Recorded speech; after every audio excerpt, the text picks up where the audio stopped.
हे दोस्तों, आज मैं आपको बताऊंगा एक की रीजन क्यों कुछ ही लोग बहुत अमीर बन पाते हैं और क्यों ज्यादातर लोग गरीब या फिर मिडिल क्लास रह जाते हैं। रॉबर्ट नाम का एक लड़का था जिसके दो बाप थे। अब आप कुछ गलत मत समझिए, पहला उसका खुद का था पर दूसरा उसके दोस्त का बाप था जिसे वो अपना मुंह बोला बाप मानता था। पहले वाले ने पीएचडी की थी पर दूसरे ने कभी 8th भी पास नहीं की थी। दोनों बहुत ही स्मार्ट और हार्डवर्किंग थे पर दोनों की सोच बहुत ही अलग थी और दोनों रॉबर्ट को अलग अलग बातें सिखाते थे। पहला बाप बोलता था कि पैसा सारे फसाद की जड़ है, पर दूसरा बोलता था कि पैसा ना होना सारे फसाद की जड़ है। पहला रॉबर्ट को हमेशा महंगी चीजों के बारे में सोचने से मना करता था और कहता था कि वो हमारी हैसियत के बाहर है। दूसरा उसे कहता था कि वो सोचे और अलग अलग रास्ते ढूंढे जिससे वो सारी महंगी चीजें खरीद सके। ये करने से उसका दिमाग तेज होगा और नए आइडियाज भी मिलेंगे। पहला उसे कहता खूब मेहनत कर, अच्छे से पढ़ लिख ताकि तुझे बड़ी कंपनी में नौकरी लगे और तू बड़ा इंसान बन पाए।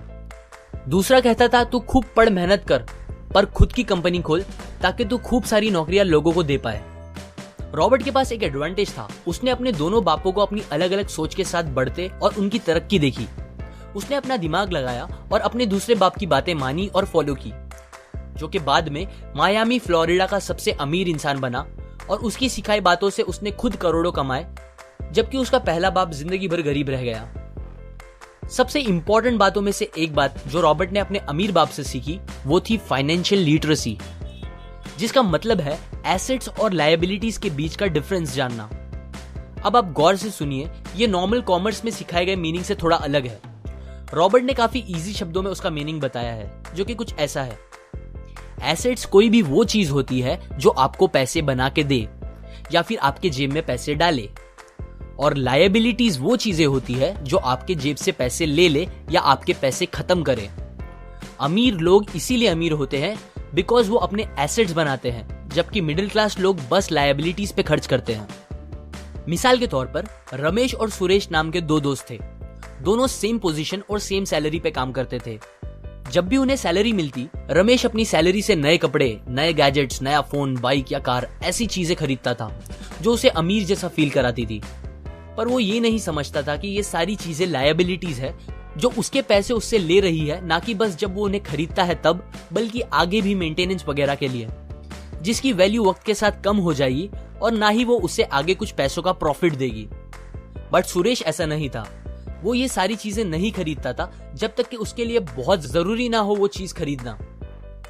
वो पैसे जमा करता था और एसेट्स पे खर्च करता था, जैसे कि स्टॉक्स, बॉन्ड्स, रियल एस्टेट, अपनी खुद की स्किल्स बढ़ाने के लिए या कुछ सीखने के लिए जो उसे आगे और पैसे बना के दे। 2 साल बाद सुरेश करोड़पति बन गया, जबकि रमेश वैसे का वैसा अपनी कम सैलरी को कोसता रह गया और कहता था कम सैलरी उसके मिडिल क्लास होने का रीजन है।